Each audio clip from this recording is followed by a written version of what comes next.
यह कहानी है सन्यासी की। सन्यासी वो होता है जो अपना सब कुछ त्याग कर सिर्फ एक चीज को अपना लक्ष्य बना लेता है। कोई भी व्यक्ति सन्यासी बेवजह नहीं बनता। सन्यासी बनने के पीछे एक बहुत बड़ी वजह होती है। उस व्यक्ति की सन्यासी बनने के पीछे भी एक बहुत बड़ी वजह थी। सन्यासी बनने से पहले उस व्यक्ति के मन में उस व्यक्ति से बहुत सारे गलत काम करवाए थे, बहुत से पाप करवाए थे। उस व्यक्ति का मन उसका मालिक बन चुका था और वह अपने मन का गुलाम जो बनकर जीवन की हर सुख, आराम और ऐश्वर्य प्राप्त करने के बाद भी उस व्यक्ति के मन में अतः पीड़ा थी और यही मानसिक पीड़ा उसे सन्यासी बना देती है। सन्यासी बनने के बाद वह व्यक्ति संसारिक दुनिया से दूर हो जाता है, जंगल में रहने चला जाता है, ध्यान करता है और तरह तरह की साधनाएं अभ्यास करता है, भिक्षा मांगकर भोजन करता है, एकांत और मौन का अभ्यास करता है। लेकिन फिर भी उस व्यक्ति का मन शांत नहीं होता।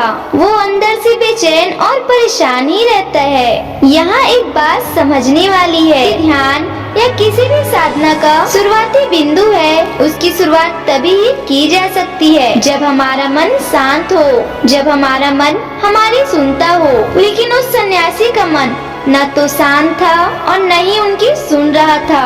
उस सन्यासी के मन में यह बात गहराई से बैठती जा रही थी कि मन को वश में करना, मन को काबू पाना असंभव है। लेकिन फिर एक दिन उस सन्यासी को एक व्यक्ति मिलता है जो न कि साधु सन्यासी होता है और न ही कोई बुद्धिमान व्यक्ति। वह तो बस एक साधारण सा चरवाहा था जो उस जंगल में अपने भेड़ को चरा रहा था। वह चरवाहा उस सन्यासी के पास आकर पूछता है कि क्या मैं तुम्हारी कोई मदद कर सकता हूँ? तुम बहुत परेशान लग रहे हो। मैं तुम्हें पिछले कई दिनों से देख रहा हूँ। तुम बहुत बेचैन रहते हो। अगर तुम चाहो तो मैं तुम्हारी सहायता कर सकता हूँ। चरवाहे की बात सुन सन्यासी कहता है, भला तुम मेरी क्या मदद कर सकते हो? तुम तो एक संसारिक यात्री हो, संसार के मोह माया से बंधे हुए हो, जो अपनी मोह माया में लिप्त रहता है। यह सारी बातें सुन वह चरवाहा सन्यासी से कहता है, मैं तुम्हारी मदद कर सकता हूँ।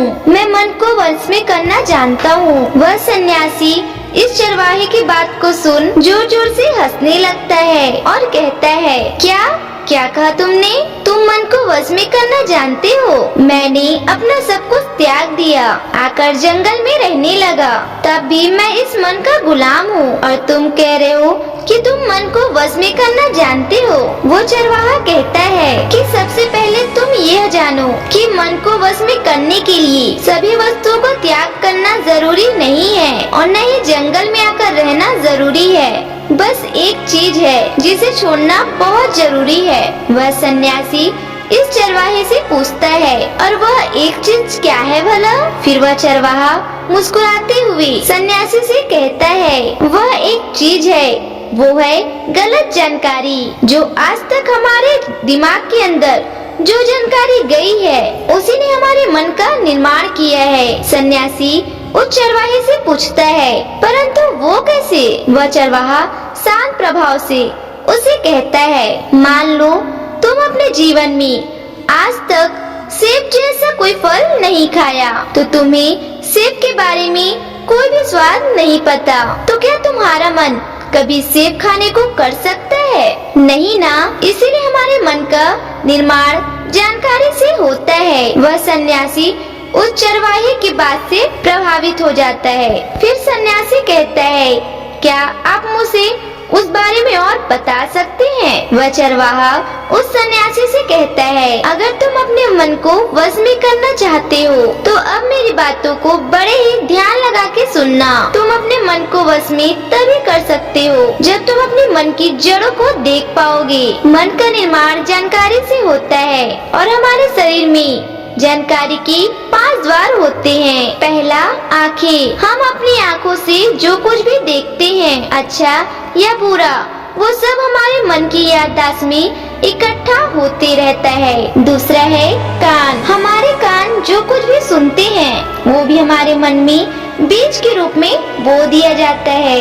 तीसरा है जीभ। जिस भी चीज का स्वाद हम एक बार ले लेते हैं वह हमारे मन की याददाश्त में अंकित हो जाता है। चौथा है नाक। जो भी हम एक बार सूंघ लेते हैं, खुशबू या बदबू, वो सभी हमारे मन में दर्ज हो जाती है। और पांचवा है त्वचा। जिस भी चीज को हम एक बार छू लेते हैं, स्पर्श कर लेते हैं, उसकी याददाश्त हमारे मन में कहीं न कहीं अंकित हो जाती है। इन पांचों शारीरिक दरवाजों से जो भी जानकारी हमारे अंदर जाती है, वह जानकारी बीजों के रूप में जमा हो जाती है और धीरे धीरे वृक्ष बन जाता है। हमारा मन मिट्टी की तरह है जिसमें बीज बोए जाते हैं और हमारी बुद्धि बीज बोने वाली किसान जैसा है। जब बुद्धि गलत जानकारी वाले बीज को सही जानकारी वाले के बीज समझकर बो देगी, तो जब भविष्य में वो बीज वृक्ष बनेगा तो वह खराब फल ही देगा। तुम्हारा मन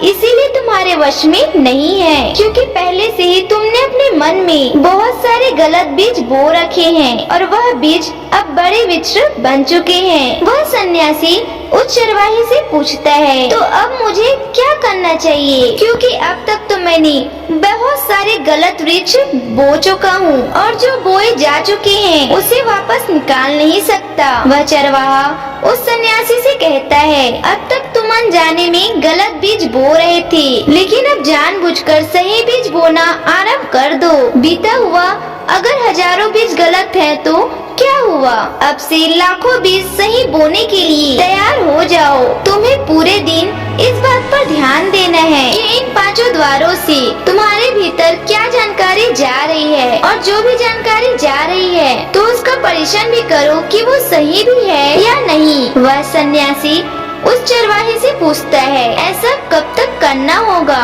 वह चरवाहा कहता है, पूरी जिंदगी भर। जिस प्रकार तुम अपने पेट को अच्छा भोजन देते हो, उसी प्रकार हर दिन तुम्हारे दिमाग को अच्छा भोजन देना है और सही जानकारी से जीवन में हर दिन हर पल केवल दो विकल्प ही मिलेंगे, जिसमें से एक विकल्प तुम्हारे लिए सही होगा और दूसरा गलत। लेकिन तुम्हें हर बार सही विकल्प का ही चुनाव करना है। हमेशा याद रखना कि सही विकल्प का चुनाव करते समय तुम्हारे भीतर पीड़ा हो सकती है, लेकिन वह पीड़ा उस समय बस ही रहेगी। इसीलिए तुम्हारे अंदर चाहे कितनी भी पीड़ा क्यों न हो, तुम्हें हर बार सही का ही चुनाव करना है। जितनी बार तुम सही चुनोगे, उतने बार तुम अपने अंदर सही बीज बोओगे और जिस दिन तुम्हारे शरीर सही बीजों की संख्या से अधिक हो जाएगी, उस दिन तुम्हारा मन तुम्हारे वश में होगा। लेकिन उस दिन के लिए तुम्हें आज से अभी से अपना प्रयास जारी रखना होगा। दोस्तों, सन्यासी समझ जाता है कि जीवन में उसे जो भी निर्णय लेना है, चाहे उस निर्णय में उसे तत्कालीन तकलीफ क्यों न हो, लेकिन उस सही निर्णय को अवश्य ही लेना है। इसी तरह हम अपने जीवन में सही चीजों का सोच विचार करेंगे तो हम अपने मन को अवश्य वश में कर सकते हैं। उम्मीद करती हूँ कि आपके लिए यह कहानी मूल्यवान रही होगी। तो कहानी अच्छी लगी हो